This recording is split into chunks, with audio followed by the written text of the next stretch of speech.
Hello viewers, ഇന്ന് ഞാൻ നിങ്ങൾക്ക് പറഞ്ഞുതരാൻ പോകുന്നത് നമുക്ക് എല്ലാ ദിവസവും തിരക്ക് തന്നെ എല്ലാവർക്കും. അതുകൊണ്ട് നാളെ വെക്കാനുള്ളത് ഇന്നേ നമ്മളെല്ലാം റെഡിയാക്കി വെക്കുമല്ലോ. ആ റെഡിയാക്കി വെക്കുന്ന കൂട്ടത്തിൽ പൊട്ടറ്റോസ് എല്ലാം എങ്ങനെയാണ് സ്റ്റോർ ചെയ്യേണ്ടതെന്നുള്ളത് ഞാൻ പറഞ്ഞു. അത് തോല് കളഞ്ഞ് വെള്ളത്തിലിട്ട് വെച്ച് കഴിഞ്ഞാൽ 1 വീക്ക് വരെ ഒരു കുഴപ്പമില്ല. പക്ഷെ ഫുൾ വെള്ളമായിരിക്കണം. അതിൻ്റെ മുകളിൽ വെള്ളം നിൽക്കണം. അല്ലെങ്കിൽ അതിൻ്റെ കഷ്ണം മേലോട്ടെല്ലാം വന്നു കഴിഞ്ഞാൽ ആ സ്ഥലം ബ്രൗൺ ആയി പോകും. അതുകൊണ്ട് പൊട്ടറ്റോസ് വെള്ളത്തിലിട്ടിട്ട് റെഡിയാക്കി വെക്കുന്നത് ഇന്ന് ഞാൻ തോല് കളഞ്ഞ് വെള്ളത്തിലിട്ടിട്ട് ഫ്രിഡ്ജിലാണ് വെക്കേണ്ടത്. നിങ്ങൾക്ക് ആവശ്യമുള്ളവരെ ആ വെള്ളത്തിൽ നിന്ന് ഓരോന്നെടുത്തിട്ട് കറി വെച്ചു. എൻ്റെ അല്പം ഇവളാണ് എല്ലാ കഷ്ണങ്ങളും എല്ലാം മുറിച്ച് നാളേക്ക് ആവശ്യമുള്ളതിൽ ഇന്ന് മുറിച്ച് റെഡിയാക്കി ഫ്രിഡ്ജിൽ വെക്കും. അതുപോലെ ചെയ്യുന്ന ഒരു കാര്യമായി ഇപ്പോൾ കാണിച്ചു തരാം. ഉരുളക്കിഴങ്ങ് സ്ക്രേപ്പ് ചെയ്തിട്ട് തോല് കളഞ്ഞിട്ട് നമ്മൾ വെള്ളത്തിലിട്ട് വെക്കും. അപ്പോൾ ഒരാഴ്ച വരെ ഒന്നും ആവാണ്ട് നിൽക്കും.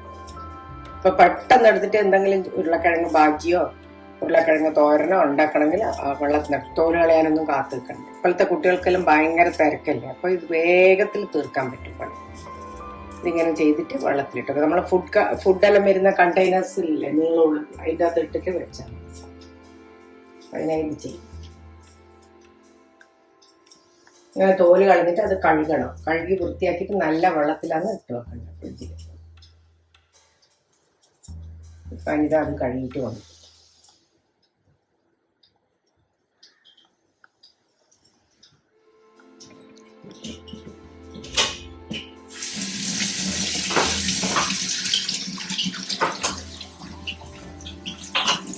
ഇട്ട് വെച്ചതാണേ, ഇന്നത്തേതാണ് ഇത്. ഇന്ന് നിങ്ങൾക്ക് കാണിക്കാൻ വേണ്ടിയിട്ടാണ് ഇങ്ങനെ ഇട്ടത്. ഇതണ്ട ഫുൾ ഫില്ലായിരിക്കണം വെള്ളം. ഇത് ഒരാഴ്ച വരെ ഒന്നും ആവാണ്ട് നിൽക്കും.